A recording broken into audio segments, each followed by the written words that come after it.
नमस्कार सभी को। डॉक्टर एम आर भादु एजुटेक ऐप पर आप सभी का स्वागत। आज का हमारा जो टॉपिक है वो है दिव्यांगजनों के लिए छात्रवृत्ति योजना। क्योंकि हमारे आरपीएससी ग्रेड फर्स्ट जो समावेशी शिक्षा के लिए पहली बार निकला, उसमें छात्रवृत्ति जो है स्कॉलरशिप योजना, छात्रवृत्ति योजना का उसमें लिखा है। और सबसे बड़ी बात यह है कि दिव्यांगजन सशक्तिकरण विभाग के द्वारा समस्त जो 6 प्रकार की मुख्य जो छात्रवृत्तियां हैं उनको एक अम्ब्रेला स्कीम के रूप में एक जगह है, एक तारीख से वो प्रभावी माना गया है। ये इस विभाग की बहुत ही अच्छी बात है। ये 6 की 6 योजनाओं में किस प्रकार से किनको लाभान्वित किया जाएगा, आज हम इस छात्रवृत्ति योजना के बारे में देखेंगे। ये जो लिखा है वो हैंड रिटन है, सभी टॉपिक के हैंड रिटन ही आपको ऐप के अंदर ये मिल जाएंगे, आप निकाल लें वहाँ से। ये जो छात्रवृत्ति योजना है उसकी प्रभावी तारीख कब से है और क्या इसकी पात्रता है, बहुत इंपॉर्टेंट टॉपिक है। छात्रवृत्ति का क्वेश्चन 100% आपका कम से कम एक आएगा।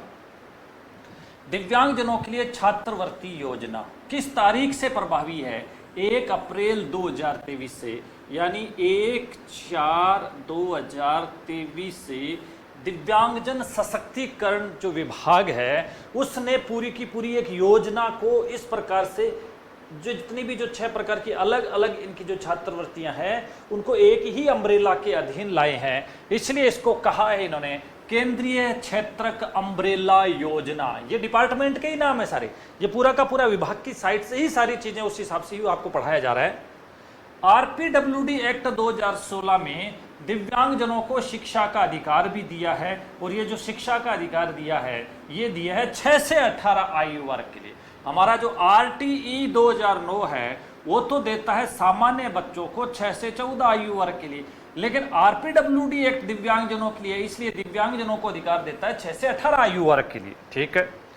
भारतीय संविधान का भाग 4 जो राज्य का नीति निर्देशक सिद्धांत है उसके अनुच्छेद 41 में लिखा हुआ है कि राज्य बेरोजगारी, वृद्धावस्था, बीमारी और दिव्यांगता के मामलों में काम, शिक्षा और सार्वजनिक सहायता के अधिकार को सुरक्षित करने के लिए प्रभावी प्रावधान करेगा। काम के लिए, शिक्षा के लिए और सार्वजनिक सहायता के लिए। तो ये सहायता के प्रकार में ही एक छात्रवृत्ति है। तो भारत के संविधान का नीति निर्देशक सिद्धांत भी कहता है कि दिव्यांगता के मामले में इनको भी काम, शिक्षा और सार्वजनिक सहायता की जरूरत है। वहीं से ये छात्रवृत्ति की बात निकल के आई।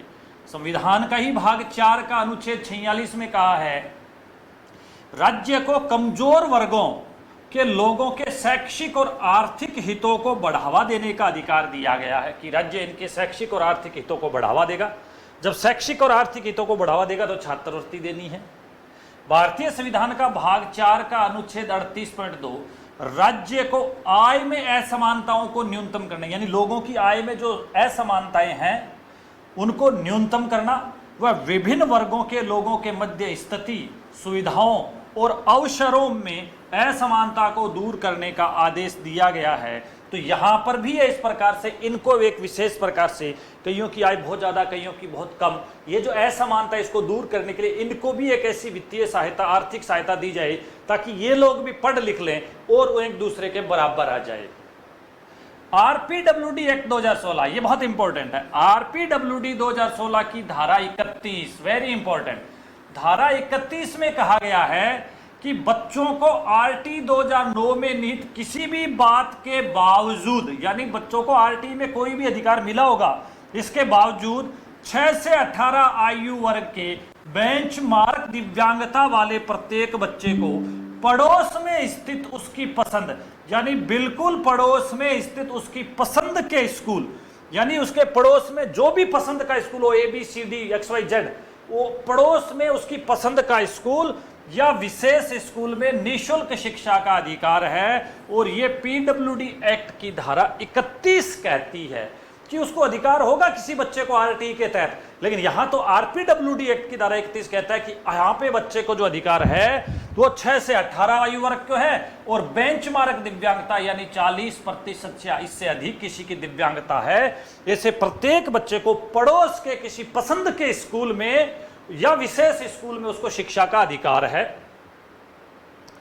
आरपीडब्ल्यूडी एक्ट 2016 की धारा 32.2 समुचित सरकार व स्थानीय प्राधिकारी यह सुनिश्चित करेंगे कि बेंचमार्क दिव्यांगता वाले प्रत्येक बच्चे को 18 वर्ष की आयु प्राप्त करने तक उचित वातावरण में निःशुल्क शिक्षा मिले।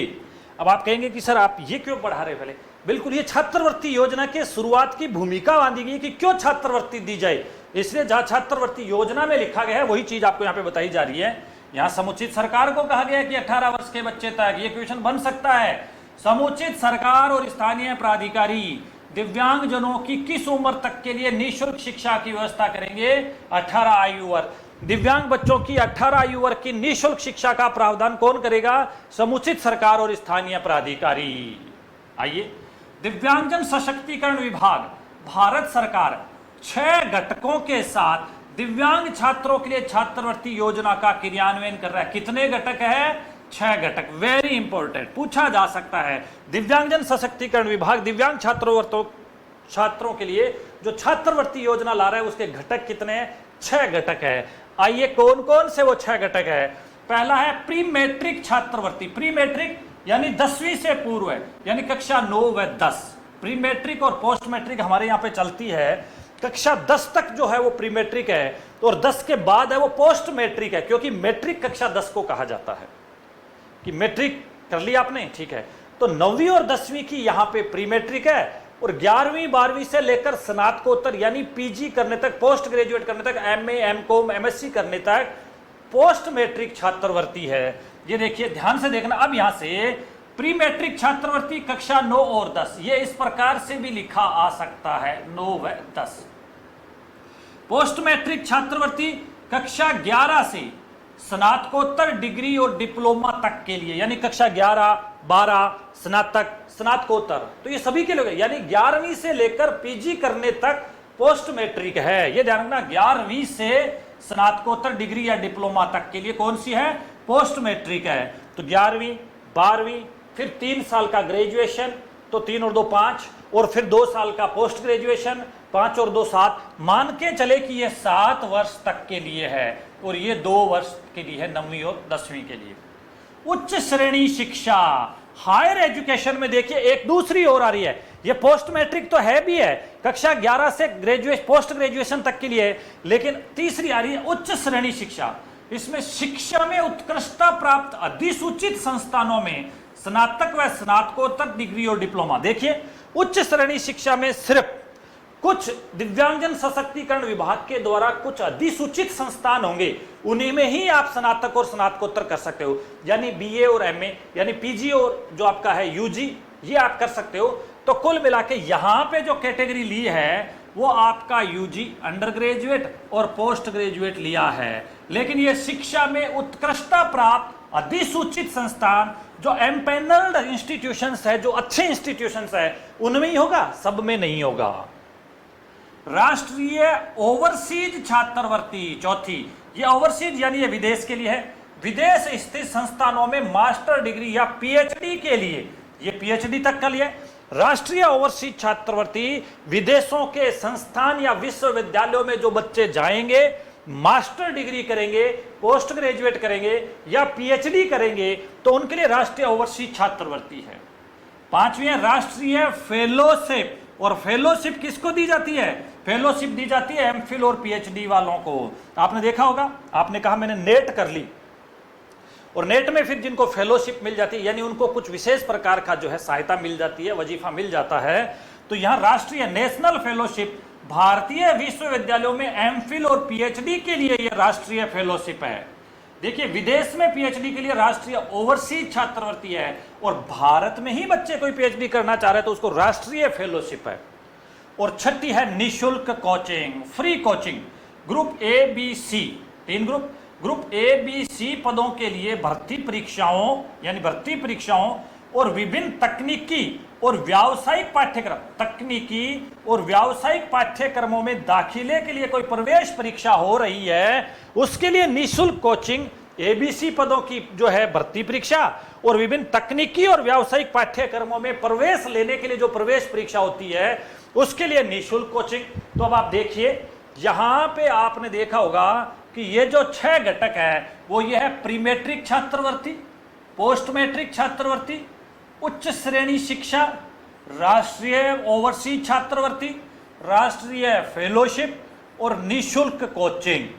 ये 6 घटक है। ये 6 घटकों में छात्रवृत्ति दिव्यांगजन सशक्तिकरण विभाग देता है। क्वेश्चन अजय, दिव्यांगजन सशक्तिकरण विभाग द्वारा निम्न में से कौन सी छात्रवृत्ति प्रदान नहीं की जा रही है? तो पहले 6 का नाम याद होना चाहिए, तो उसमें से छांट सकते हो भी ये इसमें नहीं है, देख लेना, अच्छा क्वेश्चन बन सकता है। सामने इसकी कक्षाएं लिखी हुई है।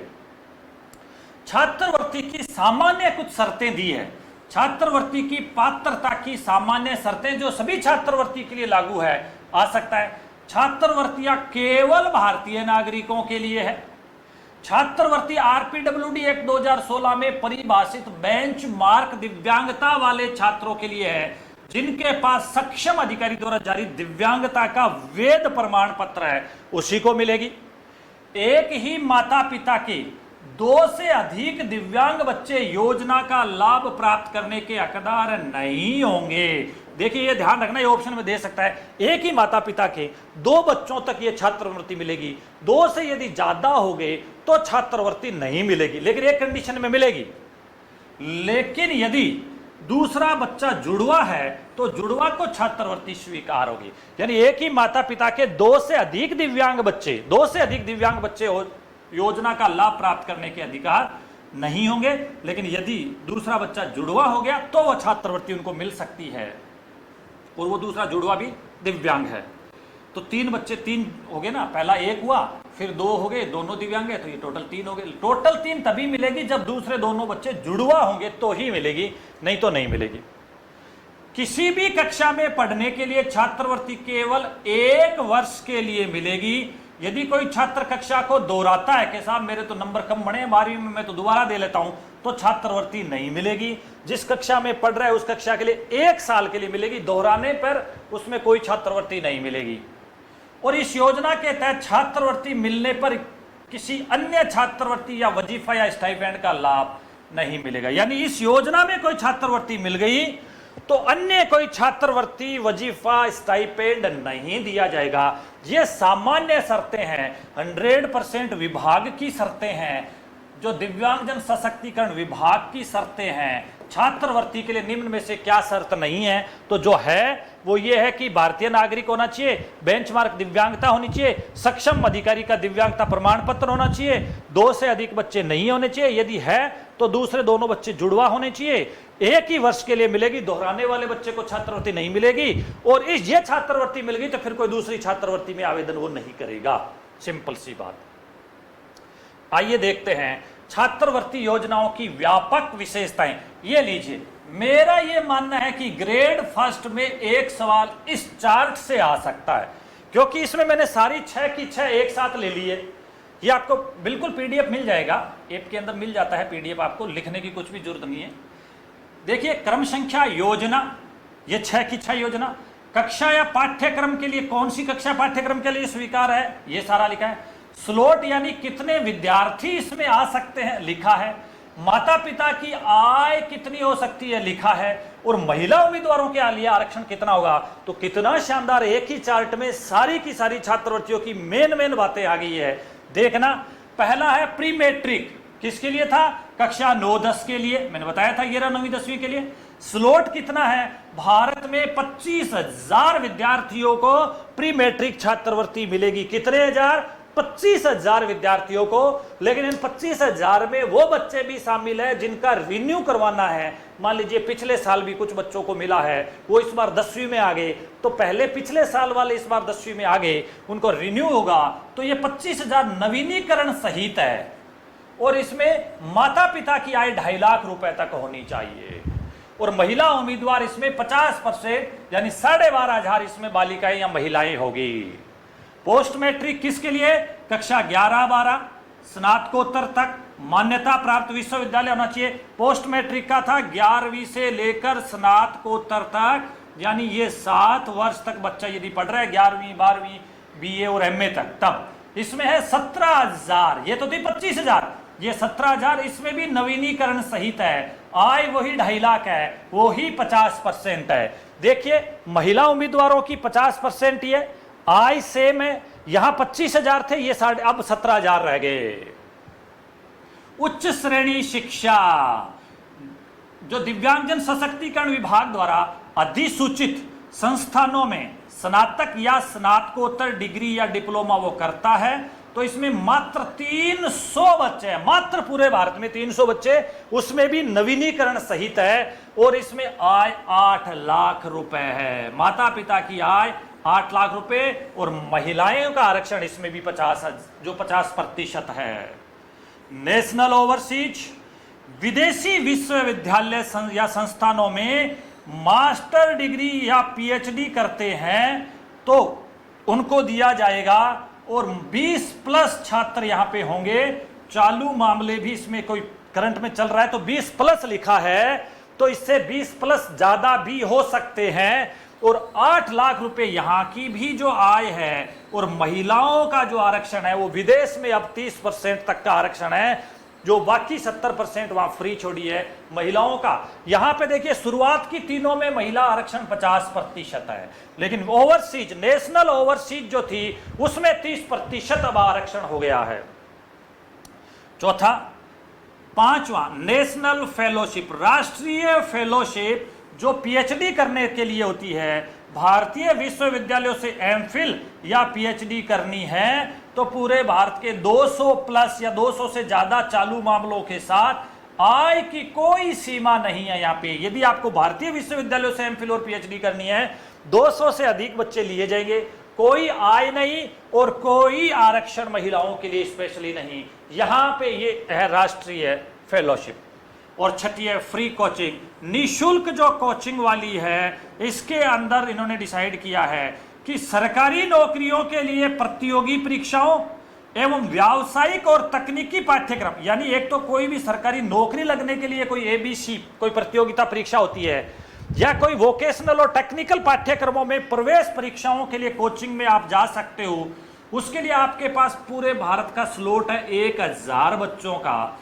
आय है 8 लाख रुपए माता पिता की, और महिलाओं को यहाँ पे 30% जो है वो दिया गया है।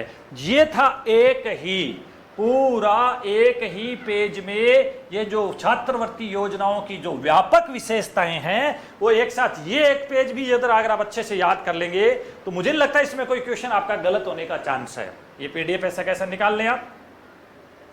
इसमें नीचे क्या लिखा है कि प्री मैट्रिक, पोस्ट मैट्रिक और उच्च श्रेणी योजनाओं के स्लॉट में नए मामलों के साथ साथ नवीनीकरण भी शामिल है। बिल्कुल मैंने बताया था, ये रहा नवीनीकरण, इसमें नवीनीकरण, इसमें नवीनीकरण और इसमें नवीनीकरण, इन तीनों में नवीनीकरण शामिल है। सभी नवीनीकरण मामलों की प्रक्रिया के बाद पहले नवीनीकरण होगा, रिन्यू होगा, बचे हुए स्लॉट में नए मामलों पर विचार किया जाएगा। यानी फर्स्ट प्रायोरिटी नवीनीकरण को होगी, फिर कोई सीट खाली हो जाती है तो नए मामले, नए बच्चों को लिया जा सकता है। फर्स्ट प्रायोरिटी नवीनीकरण, रिन्यू वाले बच्चे होंगे। यदि योजना में नियमों व शर्तों के अनुसार महिलाएं नहीं पाई जाती है, यानी जो भी 50%, 30%, तो रिक्त सीटों पर पुरुष अभ्यर्थियों को प्रवेश दे दिया जाएगा। एक सिंपल बात, किसमें प्रवेश नहीं दिया जाएगा?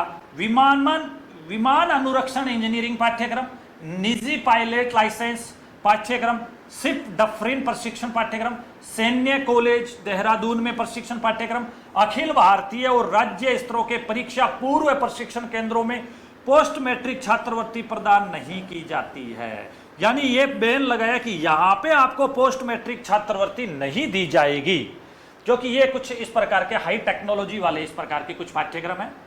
स्वयं नियोजित माता पिता ओब्लिक अभिभावक की आय का घोषणा राजस्व अधिकारी यानी तहसीलदार से नीचे का नहीं से प्रमाणित होनी चाहिए। यानी हमने जो भी 8 लाख या जो भी 2.5 लाख उसकी आय की सीमा देखी है, ये आय की सीमा के लिए उसका जो स्व घोषणा होगी, उस स्व घोषणा को प्रमाणित करने का काम राजस्व अधिकारी करेगा, और वो राजस्व अधिकारी तहसीलदार से नीचे की रैंक का नहीं होना चाहिए। ये इसमें लिखा हुआ। सभी छात्रवृत्ति योजनाओं के लिए दिनांक 3 मार्च 2017 की एक अधिसूचना के अनुसार आधार अधिनियम 2016 की धारा 7 के तहत आधार को पहचान दस्तावेज, यानी आधार अब जरूरी हो गया और आधार यहां पे एक पहचान के दस्तावेज के रूप में अधिसूचित किया गया है।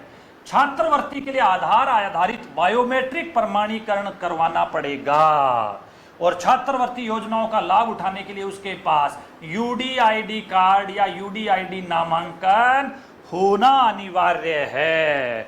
तो ये आधार अब पहचान का दस्तावेज बन गया और आधार आधारित उसको बायोमेट्रिक जो है प्रमाणीकरण करवाना पड़ेगा और यूडीआईडी कार्ड भी उसके पास होना चाहिए। आइए देखते हैं हमारी पहले नंबर की छात्रवृत्ति। बेंचमार्क दिव्यांगों के लिए प्री मैट्रिक छात्रवृत्ति, प्री मैट्रिक छात्रवृत्ति यानी 9वीं और 10वीं के लिए क्या है पात्रता की शर्तें? सिंपल सा, अभ्यर्थी सरकारी स्कूल या सरकार द्वारा मान्यता प्राप्त स्कूल, ये सरकार द्वारा मान्यता प्राप्त स्कूल इसका मतलब तो प्राइवेट स्कूल भी हो सकता है, वो सरकार से ही मान्यता है।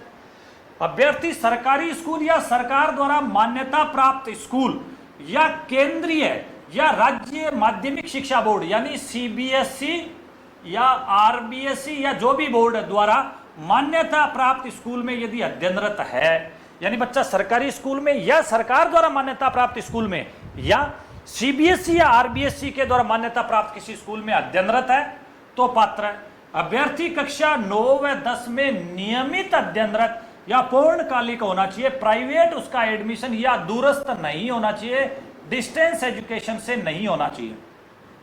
अब उसको छात्रवृत्ति की राशि कैसे मिलेगी? उस छात्रवृत्ति राशि के 3 मद है यहाँ पे।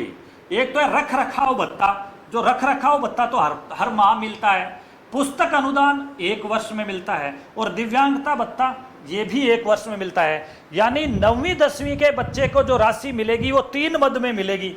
ये 3 मद जो है वो है रख रखाव भत्ता यानी हर महीने, पुस्तक अनुदान यानी लाइब्रेरी की राशि तो एक बार ही तो जमा होती थी, एक बार, दिव्यांगता भत्ता 1 बार, रख रखाव भत्ता प्रति माह यदि डे स्कॉलर है तो 500 और हॉस्टलर है तो 800, यानी अपने स्कूल जाता है आता है घर आ जाता है, डे स्कॉलर है तो 500 है और हॉस्टलर है तो 800 है। पुस्तक अनुदान प्रति वर्ष में 1 बार 1000 रुपए यदि डे स्कॉलर है और हॉस्टलर है तो 1000। दृष्टि बाधित दिव्यांग है, दिव्यांगता भत्ता 2 कैटेगरी में है। यदि वो दिव्यांग दृष्टि बाधित या बौद्धिक दिव्यांगता वाला है तो उसको 4000 रुपए डे स्कॉलर को और 4000 रुपए हॉस्टलर को दिया जाएगा। लेकिन यदि दिव्यांग अन्य सभी दिव्यांगताओं का है तो उसको 2000 रुपए हॉस्टलर और 2000 रुपए डे स्कॉलर को मिलेगा। ये लाइन याद कर लेना, रख रखाव भत्ता 500 800, पुस्तक अनुदान 1000, दिव्यांगता भत्ता 4000, यदि वो दृष्टि बाधित है या बौद्धिक दिव्यांग है तो 4000 और 4000, और बाकी दिव्यांगताओं में 2-2000 रुपए उसको प्रति वर्ष के हिसाब से दिए जाएंगे। आइए दूसरी छात्रवृत्ति, बेंचमार्क दिव्यांगता के लिए पोस्ट मैट्रिक छात्रवृत्ति यानी 11वीं से स्नातकोत्तर तक। पात्रता की शर्तें क्या है? मान्यता प्राप्त संस्थानों या विश्वविद्यालयों में मान्यता प्राप्त सभी पोस्ट मैट्रिक या पोस्ट सेकेंडरी पाठ्यक्रम यानी मास्टर डिग्री स्तर तक के अध्ययन हेतु इसमें मिलेगा। जो छात्र 2 अलग अलग पाठ्यक्रम एक साथ कर रहे हैं वे किसी एक पाठ्यक्रम के लिए छात्रवृत्ति ले सकेंगे। मान लीजिए कोई बच्चा कह दे मैं तो साहब 2 पाठ्यक्रम एक साथ कर रहा हूं, तो दोनों के लिए नहीं मिलेगी, एक पाठ्यक्रम के लिए उसको छात्रवृत्ति मिल जाएगी। अभ्यर्थी जो शिक्षा के एक चरण में उत्तीर्ण करने के बाद अलग विषय में शिक्षा के उसी चरण में पढ़ रहा है तो वह पात्र नहीं होगा। यहां यह कहना चाह रहा है कि मान लीजिए किसी बच्चे ने कहा मैं तो बीए करना चाह रहा हूं, बीए में छात्रवृत्ति ले ली उसने, और अब कह रहा है मैं तो बीकॉम करना चाह रहा हूं। अरे ग्रेजुएशन में आप पहले बीए कर चुके हो, अब आपको बीकॉम के लिए नहीं मिलेगी। हाँ, आप बीएड करते हो, एलएलबी करते हो तो आपको मिल सकती है। आपने पहले बीए कर ली, फिर आपने कहा मैं तो बीकॉम कर लेता हूं, फिर आपने कहा मैं तो बीएससी कर लेता हूं, ये एक ही चरण है, ये आपके स्नातक का चरण है, नहीं मिलेगी तो पात्र नहीं होगा। उदाहरण बीए के बाद बीकॉम, लेकिन एलएलबी, बीएड, डीएलएड करने वाले छात्र बीए, बीएससी, बीई के लिए पात्र होंगे। यानी ये कुछ प्रशैक्षणिक योग्यताएं हैं। तो आपको पता है बीए के बाद ही एलएलबी होगी, बीए के बाद ही बीएड होगी, तो दोनों अलग अलग होगी ना, तो वहां मिल जाएगी। जो छात्र कला, विज्ञान, वाणिज्य में स्नातक परीक्षाओं में अनुत्तीर्ण या उत्तीर्ण होने के बाद किसी मान्यता प्राप्त व्यावसायिक या तकनीकी प्रमाण पत्र, डिप्लोमा, डिग्री पाठ्यक्रम में शामिल होंगे वे भी पात्र है। मान लीजिए कोई बच्चा बीएससी, बीए, बीकॉम कर रहा था, ग्रेजुएशन कर रहा था, करने के बाद किसी टेक्निकल में चला जाता है, मिल जाएगी। बीए, बीएससी, बीकॉम में फेल हो गया, फिर बाद में कहता है भी पॉलिटेक्निक कर लेता हूं, तो भी मिल जाएगी। छात्र जो पत्राचार, दूरस्थ या सतत शिक्षा पाठ्यक्रमों के माध्यम से पढ़ाई कर रहे हैं वे भी पात्र है। यानी पत्राचार से पढ़ रहे हैं तो क्या हुआ, पढ़ तो रहे ना, वो पात्र है। नियोजित छात्र यानी कहीं जॉब कर रहे हैं, जिनकी आय उनके माता पिता या अभिभावक के साथ संयुक्त रूप से अधिकतम निर्धारित आय सीमा से अधिक नहीं है, वे भी पात्र है। मानी बच्चा कहीं प्राइवेट जॉब कर रहा है, उसके माँ बाप की आय के साथ मिला के टोटल 8 लाख रुपए से कम हो रही है, तो वो बच्चा भी पात्र होगा। मान लीजिए बच्चा 3 लाख कमाता है, अभिभावक 2 लाख कमाते हैं, तो 5 लाख ही हुए, कोई बात नहीं, 8 लाख तक की सीमा थी, पात्र होगा। छात्रवृत्ति की राशि कितनी है? छात्रवृत्ति की राशि में यहां 4 समूह है, समूह 1, समूह 2, समूह 3 और समूह 4। आइए देख लेते हैं। समूह 1 में चिकित्सा, इंजीनियरिंग, योजना, वास्तुकला, आर्किटेक्ट, फैशन, प्रबंधन, व्यवसाय, कंप्यूटर विज्ञान, कृषि, पशु चिकित्सा विज्ञान में स्नातक और स्नातकोत्तर, यानी यूजीसी से या एआईसीटी से या जिस भी, क्योंकि ये आपने देखा डॉक्टरी, इंजीनियरिंग और इस प्रकार के प्रोफेशनल कोर्स के अंदर यदि जा रहे हैं, समूह फर्स्ट को रखा है। इसमें रख रखाव भत्ता हॉस्टलर को साला 1600 रुपए मिलता है, ये प्रति माह है, और डे स्कॉलर को 750 रुपए मिलता है, क्योंकि रख रखाव भत्ता प्रति माह होगा। समूह सेकंड में फार्मेसी, एलएलबी, पैरामेडिकल शाखा, बीएफएस, नैदानिक, जनसंचार, हॉस्टल प्रबंधन, खान पान, पर्यटन, हॉस्पिटलिटी, आंतरिक कोई सजावट का है, कोई पोषण का है, कोई आहार का है, विज्ञान, वाणिज्य, कला, बैंकिंग, बीमा, कराधान के कोई डिग्री या डिप्लोमा है, तो यहाँ पे इनको 1100 रुपए और इनको 700 रुपए। देखिए ज्यादा जो हॉस्टलर्स है उनको ज्यादा मिलता है, डे स्कॉलर्स को कम मिलता है। तो यहाँ 1600, यहाँ 750, यहाँ 1100, यहाँ 700। समूह थर्ड में सिर्फ बीए, बीएससी, बीकॉम को रखा है, यहाँ इनको हॉस्टलर को 950 है, डे स्कॉलर को 650 है। और समूह 4 में गैर डिग्री पाठ्यक्रम, जिनके प्रवेश योग्यता हाई स्कूल, 10वीं अर्थात उच्च माध्यमिक प्रमाण पत्र, 12वीं सामान्य, व्यावसायिक स्ट्रीम, आईटीआई, पॉलिटेक्निक, ये जब 10वीं 12वीं के बाद करते हैं तो इनको जो है हॉस्टलर को 900 रुपए और जो डे स्कॉलर है उनको 550 रुपए दिए जाते हैं। राज्य सरकार या संघ सरकार अपने स्तर पर पाठ्यक्रमों के समूहकरण का निर्माण करने के लिए स्वयं सक्षम है। इन समूह में किसी को यदि चेंज करना है तो वो राज्य सरकार या संघ सरकार चेंज कर सकती है। यहाँ पे पोस्ट मैट्रिक में 4 अलग अलग संघ बना दिए गए हैं, 4 अलग अलग समूह बनाए गए हैं। पहले वाले में आपने देखा होगा डॉक्टर और इंजीनियर बन रहे हैं, दूसरे वाले में आपने देखा होगा फार्मेसी, एलएलबी या हॉस्पिटलिटी, कम्युनिकेशन, मीडिया, मैनेजमेंट इनमें है, तीसरा सिंपल बीए, बीएससी, बीकॉम है, और चौथा आईटीआई और पॉलिटेक्निक वाले हैं जो 10वीं और 12वीं के बाद एडमिशन लेते हैं। दिव्यांगता भत्ता, इसमें जो दिव्यांगता भत्ता इनको सबको मिलता है वो दृष्टि बाधित या बौद्धिक दिव्यांग है तो 4000 रुपए प्रति वर्ष मिलेगा, और अन्य सभी प्रकार के दिव्यांगों को 2000 मिलेगा। ये आपने देखा होगा, चाहे वो हॉस्टलर हो चाहे कोई भी हो।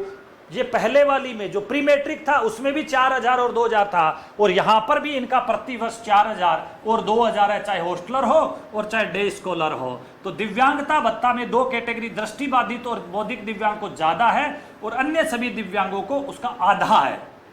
एक पुस्तक भत्ता भी यहाँ पे मिलता है, ये सभी के लिए 1500 रुपए प्रति वर्ष है जो पुस्तक भत्ता यहाँ पे सभी को मिलेगा, प्रति वर्ष है ये पुस्तक भत्ता।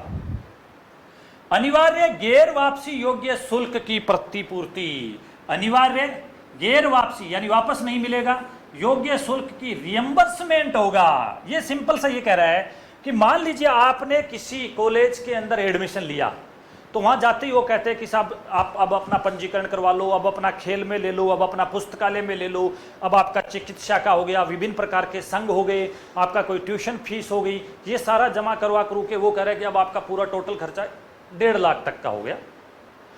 तो ये जो 1.5 लाख आपने जाते ही किसी संस्थान में जमा करवाया, आप जमा करवाने के बाद यहां से आप प्रतिपूर्ति कर सकते हो, रियम्बर्स कर सकते हो। रियम्बर्स का मतलब पहले आपको जमा करवाना पड़ेगा उस इंस्टीट्यूट में, फिर उनकी रसीद लगाओ कि ये 2000 की लाइब्रेरी वाले में, ये 3000 का खेल वाले में, ये 20000 का इसमें, तो ये अधिकतम 1.5 लाख तक आप पर्ची लगाइए, अपनी रसीद लगाइए और सरकार से उसका रियम्बर्स करिए, प्रतिपूर्ति करिए। अनिवार्य है गैर वापसी योग्य शुल्क की प्रतिपूर्ति। पोस्ट मैट्रिक छात्रवृत्ति के लिए अनिवार्य गैर वापसी योग्य शुल्क की प्रतिपूर्ति के लिए अधिकतम शुल्क सीमा 1.5 लाख रुपए प्रति वर्ष है। Very very very important. ये अधिकतम कितना हो सकता है? अधिकतम 1.5 लाख रुपए तक का हो सकता है, आपको रियम्बर्स हो जाए। इसमें क्वेश्चन मनी, सिक्योरिटी डिपॉजिट जैसी जो है रिफंडेबल डिपॉजिट को अलग रखा गया है, वो इसमें नहीं है।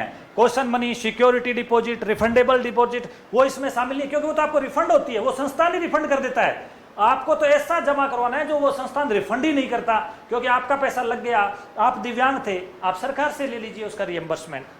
मान्यता प्राप्त पाठ्यक्रमों की निःशुल्क और सशुल्क सीटों के लिए मान्यता प्राप्त संस्थानों द्वारा ली जाने वाली अनिवार्य गैर वापसी योग्य शुल्क, ये लाइन थोड़ी हार्ड लग रही है। कुल मिला के ये बात कहना चाह रहा है कि ऐसे सभी संस्थान जो आपसे फीस या किसी प्रकार की राशि ले लेते हैं, गैर वापसी यानी आपको वापस नॉन रिफंडेबल है, ऐसी नॉन रिफंडेबल जो आपके तो जेब से लग गई, पॉकेट से लग गई, अब आप किसको कहोगे? तो सरकार से कहोगे, साहब मेरे लग गए 1.5 लाख मुझे दे दो, तो सरकार रियम्बर्स कर देगी।